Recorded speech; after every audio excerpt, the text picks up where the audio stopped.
Recently, I've put myself out there saying that we are literally starting end times. All the parallels are connecting and pointing to this reality. And now we're going to be talking about a fulfilled prophecy, which I think will prove we are there. The book of Daniel is a great book to study if you want to see end time parallels. Every single story has dual meaning of the end times. In the latter half of the book, it goes from narrative stories into visions and prophecies. Chapter 7 is about a vision of 4 terrible beasts. We talked about that before in our videos. Chapter 8 is another vision with a timeline prophecy of when the sanctuary will be cleansed. Chapter 9 goes into the 70 weeks prophecy, which addresses the Messiah, which we know as Christians to be referring to Jesus Christ. And the last related vision is the one we'll be talking about in chapters 10, 11, and 12. We won't read the 3 chapters here, but we'll start with chapter 12. That chapter has the timeline prophecy that officially starts the end of times. And I'll be showing you here how it has already been fulfilled. If you don't already believe we are beginning end times, you will believe by the end of this video. At that time Michael shall stand up, the great prince who stands watch over the sons of your people, and there shall be a time of trouble, such as never was since there was a nation, even to that time. And at that time your people shall be delivered, every one who is found written in the book. And many of those who sleep in the dust of the earth shall awake, some to everlasting life, some to shame and everlasting contempt. Those who are wise shall shine like the brightness of the firmament, and those who turn many to righteousness like the stars forever and ever. But you, Daniel, shut up the words, and seal the book until the time of the end. Many shall run to and fro, and knowledge shall increase. Then I, Daniel, looked, and there stood 2 others, one on this river bank and the other on that river bank. And one said to the man clothed in linen, who was above the waters of the river, How long shall the fulfillment of these wonders be? Then I heard the man clothed in linen, who was above the waters of the river, when he held up his right hand and his left hand to heaven, and swore by him who lives forever, that it shall be for a time, times, and half a time, when the power of the holy people has been completely shattered, all these things shall be finished. Although I heard, I did not understand. Then I said, My Lord, what shall be the end of these things? And he said, Go your way, Daniel, for the words are closed up and sealed till the time of the end. Many shall be purified, made white and refined. But the wicked shall do wickedly, and none of the wicked shall understand, but the wise shall understand. And from the time the daily sacrifice is taken away, and the abomination of desolation is set up, there shall be 1,290 days. Blessed is he who waits and comes to the 1,335 days. But you, go your way till the end, for you shall rest, and will arise to your inheritance at the end of the days. There's a lot here. Let's go back to a verse in the beginning and highlight it. And there shall be a time of trouble, such as never was since there was a nation. This is an important point to grasp. End times will not be a pleasant time to be on the earth. And if you're expecting a rapture to save you from the trouble, you're gonna be unpleasantly surprised. The Bible clearly points to all of us going through terrible times. I will do a video on the rapture. I do believe in it, but it will definitely not be a pre-trib rapture. The parallels will show exactly when it takes place. So there's going to be trouble for everyone in the world, even the elect. Now that I've put myself out there about preparing for end times and told you to stock up on food, I said plainly that sometime next year will be the beginning of sorrows that Jesus spoke about in Matthew 24, which connects to Daniel 12, talking about those troubling times. And in my next video, I'll talk specifically about where we are in the book of Revelation, how it is connecting to events in real life. The signs and fulfillments from the Bible are happening right now. But now we have to get back to the Daniel 12 timeline and how to prove we are about to enter the beginning of those troubling times. Let's reread the timeline prophecy. And from the time that the daily sacrifice is taken away, and the abomination of desolation is set up, there shall be 1,290 days. Blessed is he who waits and comes to the 1,335 days. First, it is clear from most Christian scholarship and understanding that the time the daily sacrifice is taken away is speaking about the last and ultimate sacrifice of our Savior Jesus Christ. He was the Lamb of God who paid the price for humanity's sins. There is no need to have any further sacrifices after his death. Most Christian scholars know that this part of verse 11 is fulfilled by the sacrificial death of Jesus Christ. But that next one is up for debate, and the abomination of desolation is set up. That is one of the 2 triggers that starts the calendar counting. Now we do know that Paul talks about something here. Let no one deceive you by any means, for that day will not come unless the falling away comes first, and the man of sin is revealed, the son of perdition, who opposes and exalts himself above all that is called God, or that is worship, so that he sits as God in the temple of God, showing himself that he is God.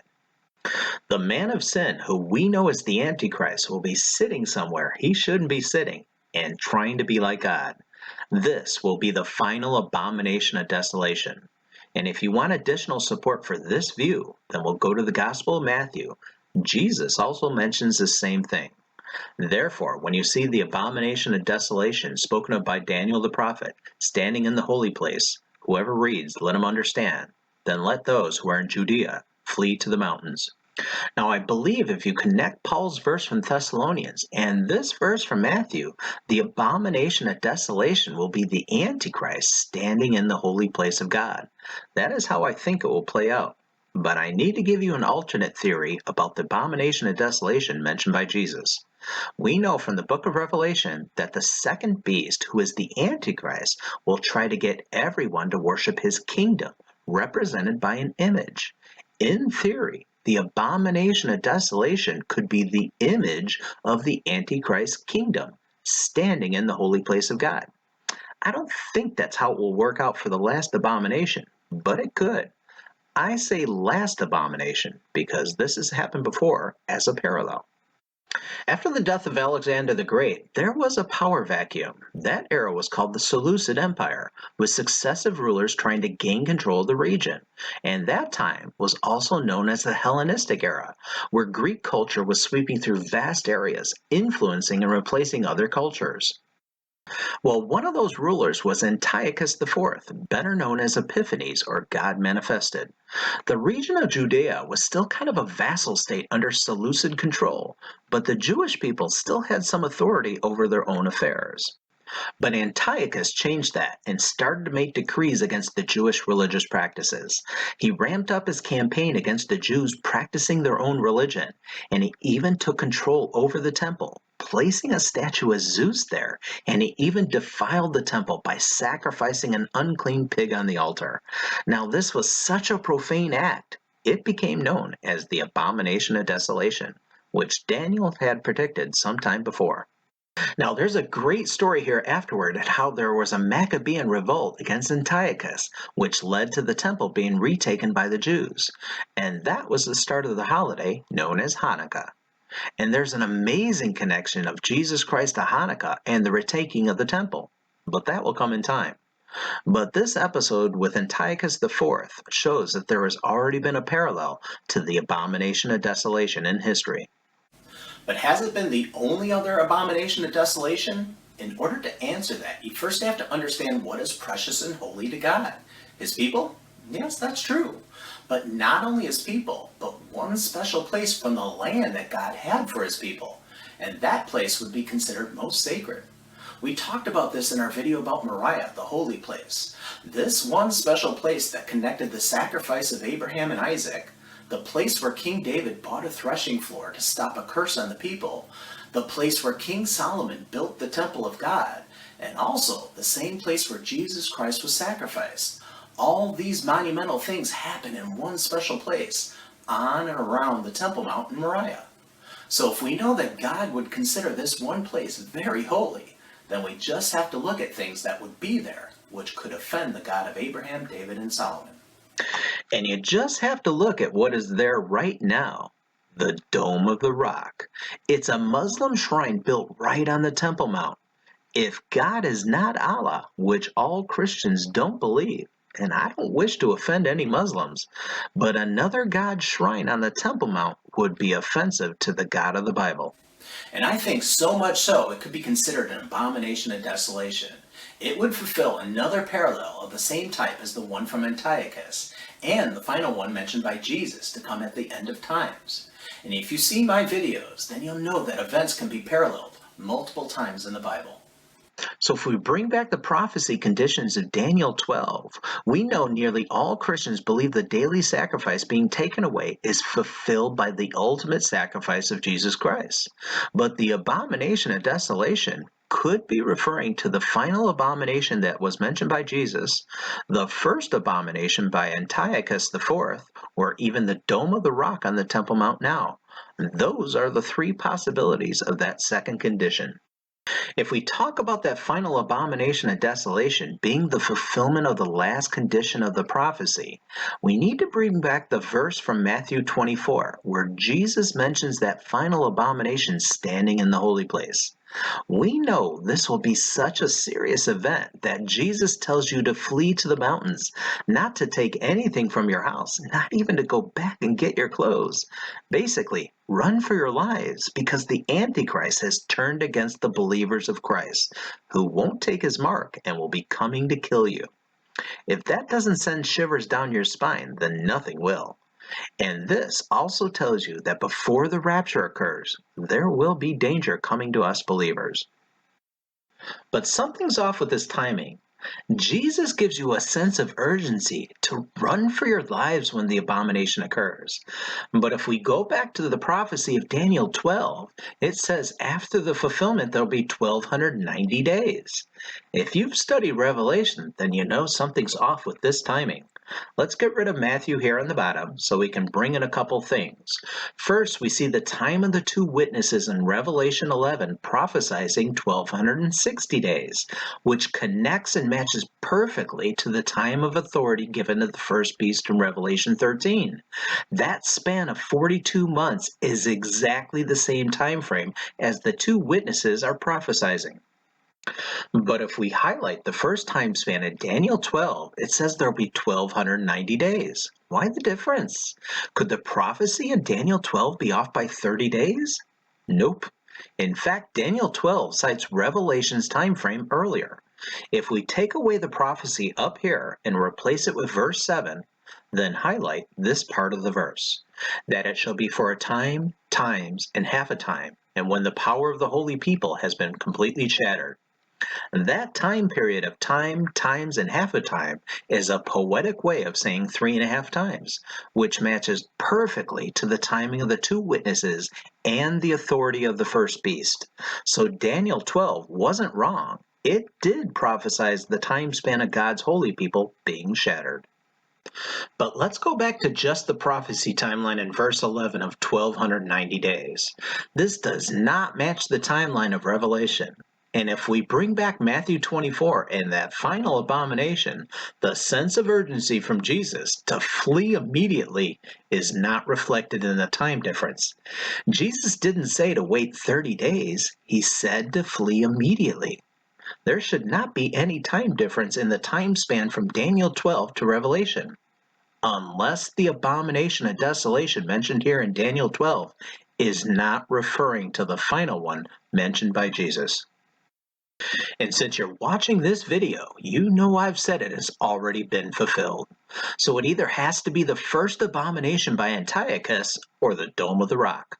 One of those will fulfill this prophecy. Before we get into those abominations, we have to talk about biblical prophecy. Well, in the Bible, we know that time is different between us and God.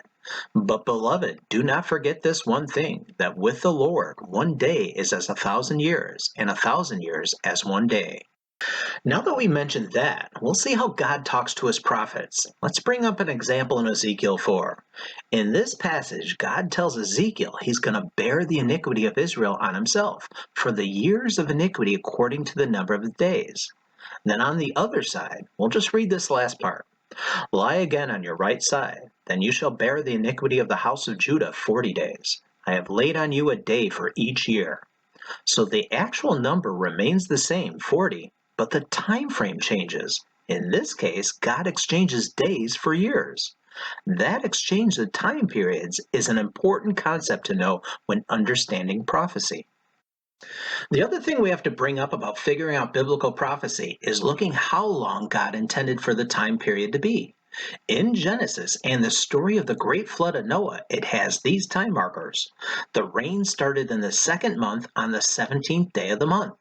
The water didn't start to recede until chapter 8, when the ark rested on Mount Ararat in the 7th month on the 17th day of the month. And we know from this same verse that the waters lasted on the earth for 150 days. So if we know the waters lasted 150 days and see the rain started in the second month on the 17th day of the month, then the waters started to recede in the seventh month on the 17th day of the month for a total of 5 months exactly. And the only way to make 5 months work out with the number of 150 days was if there was originally 30 days per month. Now, if someone out there computes this using our modern calendar and says it comes out perfect, you have to realize that the Hebrews of the time of Noah and Moses did not use our modern calendar. Their calendar consisted of alternating 29 and 30-day months, then make the year work out with a leap month. So in the time of Noah, the math would not work out. Only a 30-day month would work out, confirming this is what God intended. And if you want another example of explaining prophecy using a 30-day month, let's go back to Revelation. We mentioned it earlier, but really didn't emphasize it. The two witnesses in chapter 11 are to prophesy for 1260 days, while in chapter 13, the first beast has authority for 42 months. Now, both those time frames are the same to God, and they match up perfectly. If you take the 1260 days and divide it by a 360-day year, you come up with 3.5 years. And if you take the 42 months and divide it by a 12-month year, you also get 3.5 years. Basically, those two time frames overlap at the same literal time. That is why they match. So this is how we know that God uses a 360-day year as his prophetic calendar. So why does the Bible come out perfectly as a 360-day year, but our modern year is 365 days? Actually 365 and a quarter, if you account for the leap year. Well, this will sound a little bit wacky, but you have to believe that God is, well, God, and above everything, including the universe. We know that a year is measured by the Earth orbiting around the sun, and that time period now is 365 and a quarter days. Well, if you know your early Genesis, original sin in the Garden of Eden, and even the story of Cain murdering his brother Abel, those sins against God's word caused a physical distance between themselves and God. Adam and Eve were kicked out of the Garden of Eden, and Cain had to leave the presence of God and was kicked out of the city of Eden. So unrepented sin caused a literal physical distance between themselves and God. So I've embraced this theory that mankind's sin against God had gotten so bad that God caused the earth to move further away from the sun, increasing the orbit time. And that's the difference between our year being 365 and a quarter days and what God intended to be a 360-day year. I know it sounds a little bit wacky, but I'll do a video eventually which will prove this theory. It's quite amazing how the numbers work out. But that will come in time. This will have to be after some other things are revealed, but we aren't quite ready to reveal them. Big things are coming, which will transform your knowledge of the Bible. But for now, we just have to know that when the Bible prophesizes, you can plug in a 30-day month and a 360-day year in order to figure out God's prophecies. And with this known, now we can get back to the Daniel 12 timeline, which will prove everything I just said. Now, before we start revealing how this prophecy is fulfilled, let's read it one more time. And from the time that the daily sacrifice is taken away and the abomination of desolation is set up, there shall be 1,290 days. Blessed he who waits and comes to the 1,335 days. Let's take the verse away so we can piece this together. We know that there were two conditions to this prophecy, the daily sacrifice being taken away and then the abomination of desolation being set up. That first condition is largely known to be fulfilled by the sacrificial death of Jesus Christ. And then for the second condition, we'll try to put the first abomination by Antiochus here. We know that once the calendar starts counting, there will be 1,290 days. And if we go back to the death of Jesus Christ, some people believe he died in the year 30 AD, while others believe, including myself, that it was the year 33 AD. And then go over to the abomination by Antiochus, that happened in the year 167 BC. So if we look at both of these dates, the death of Jesus happens after this abomination, and this event would trigger the prophecy to start counting the days. Let's start with the number 1290. We've shown you that time is different for God than us. And we've also shown you that God can exchange time periods when dealing with his prophets. So maybe this time frame of 1290 days is God's time, but that would be years for us.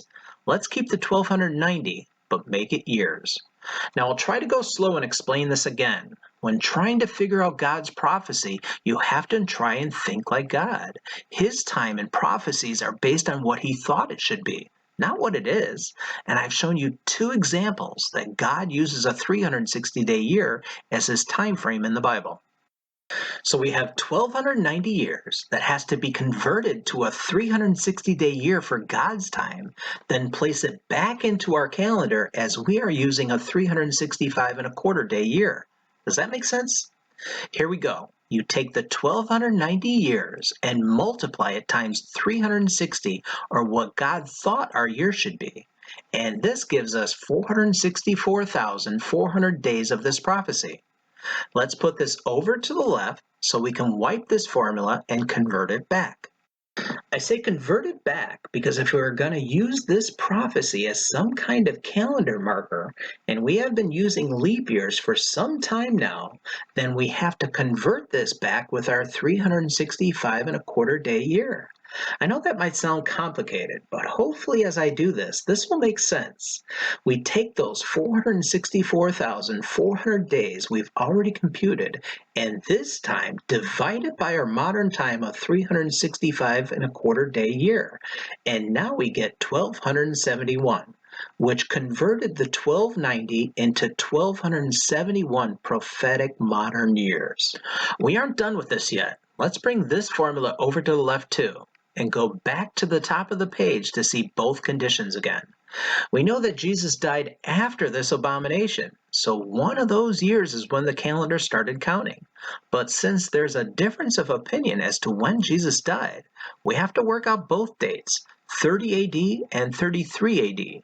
Let's add the 1271 prophetic modern years with the first estimated date of Jesus' death of 30 AD and come up with 1301, which is the year 1301 AD. Let's put this over to the left side too, so we can make room to place the other date of Jesus' death. That one is not as hard, as we have to just take the 1271 years and add the later date of 33 AD and get the year 1304 AD. And if we enlarge these dates to see the significance of them, do you know what these dates are? Seriously, do you know? Because I don't. I can't think of anything that happened on either of those dates that would be significant. Not even any time around those dates. I even looked up the dates and still found nothing big. And this is not to mention the big elephant in the room. This prophecy is about the beginning of troubling times, and these dates are over 700 years ago. Something's off. So if we highlight the conditions up top, one of these must not be the fulfillment of this prophecy. I still believe 100% that the sacrifices being taken away is fulfilled by the sacrificial death of Jesus Christ. So that leaves us to try the other abomination of desolation that we talked about. And if God is the God of David and Solomon, then the dome of the rock, another God's shrine on his holy ground, would be an abomination to him. You can look this up online. This Muslim shrine was started in the year 691 and completed in 692 AD. We don't have to worry about which year Jesus died, since the Dome of the Rock was built afterwards, meaning the Dome of the Rock would be the trigger to start the calendar counting.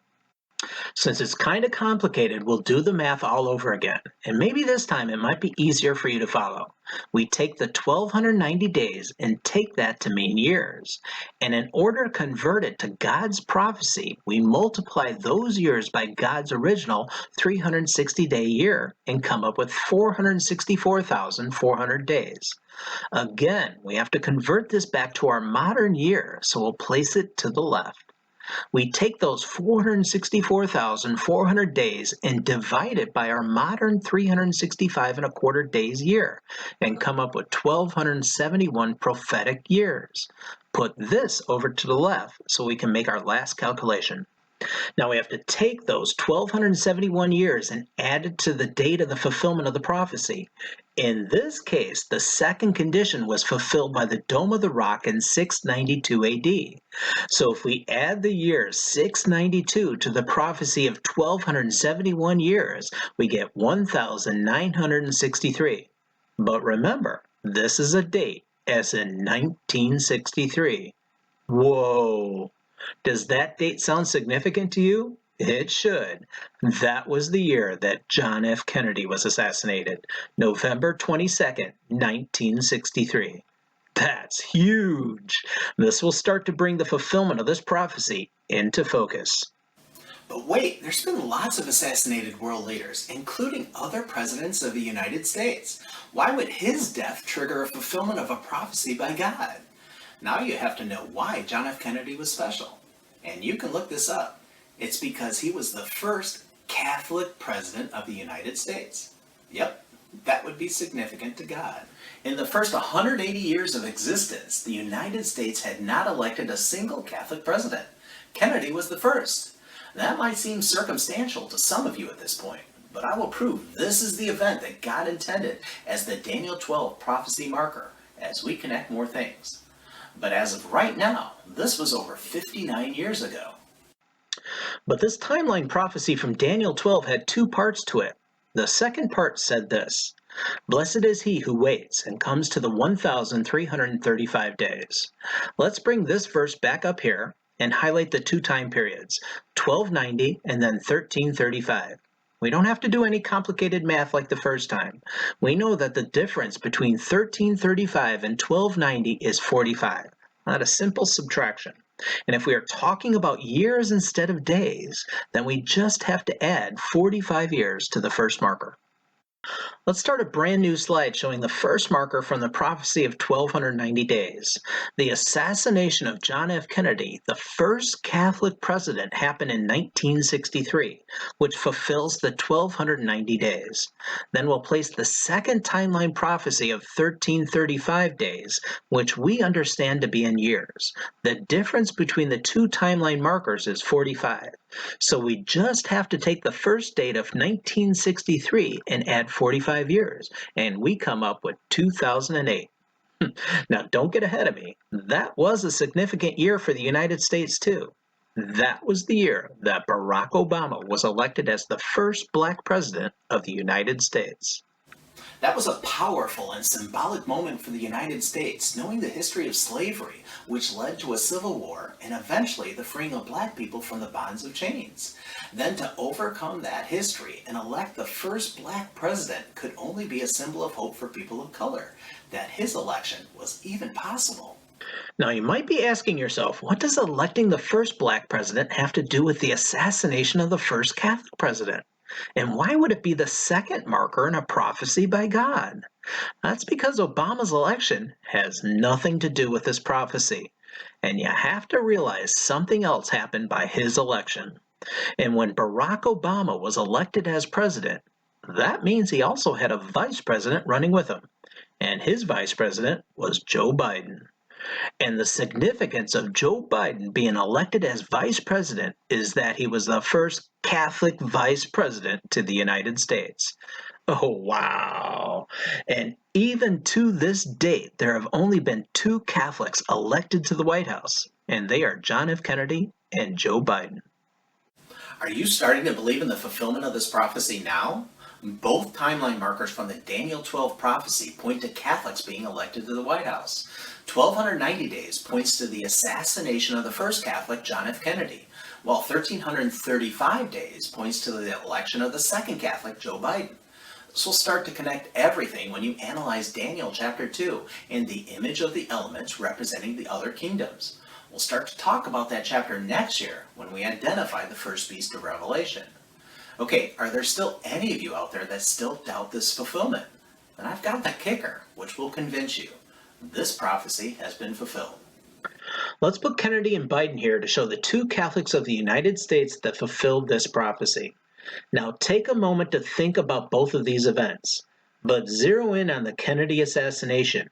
How did he die? Yes, he was shot, but specifically. Let's roll the film. He was killed by a mortal head wound. Unbelievable. That's it. That's the clincher. Because for those of you that read your Bible, here's the verse about the first beast of Revelation. And I saw one of his heads as if it had been mortally wounded, and his deadly wound was healed. The Kennedy assassination by a mortal head wound is not the fulfillment of this first beast of Revelation. It is a parallel of the one to come. But the fact that the first Catholic president died of a mortal head wound, only to be replaced 45 years later by the second Catholic in the White House, confirms this Daniel 12 timeline has been fulfilled. We are officially entering into the literal end times according to the Bible. Now, full stop, I want to be clear. I am not saying that Joe Biden is the Antichrist. Not at all. He is fulfilling a role, just not one most people know about. I will discuss him specifically in our next video about where we are in the book of Revelation. But going back to the fulfillment of the conditions of this prophecy, there have been and can be multiple abominations of desolations that are used by God to trigger prophecy. The Dome of the Rock started this fulfillment. But there will be another and final abomination set up by the Antichrist. That one will be the one that Jesus talked about in Matthew 24, where he told us to flee for our safety. Now, we aren't done with this Daniel 12 prophecy either. That will be used to identify the first beast from Revelation. That video should be ready sometime next year.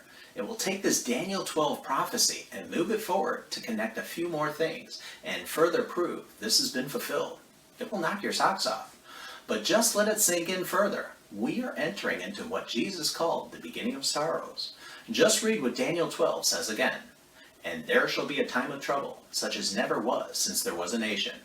Next year will be the year which confirms this.